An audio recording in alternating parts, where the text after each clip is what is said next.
Welcome! If you've created a unique sticker set on Telegram and want to share it with friends or followers, you're in the right place. Today, I'll walk you through the updated steps to quickly share your sticker set link on Telegram.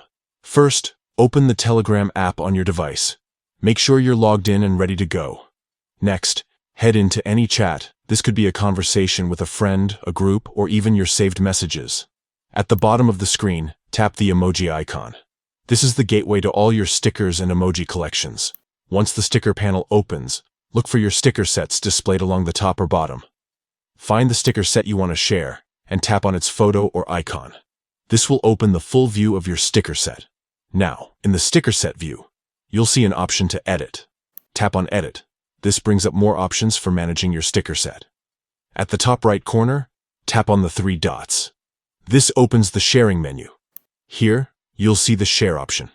Tap on Share, and Telegram will prompt you to choose where you want to send the sticker set link. You can select a Telegram contact, a group, or even copy the link to share outside of Telegram, like on social media, in an email, or anywhere else you want. Once you've chosen your destination, just hit send and your friends will receive the link to your sticker set instantly. That's all it takes. Sharing your sticker set is a great way to let others enjoy your creations and add them to their own Telegram chats. Whether you're spreading some laughs or showing off your artistic side, now you know exactly how to get your stickers out there. Thanks for watching, and don't forget to check back for more Telegram tips and updates. Happy sharing!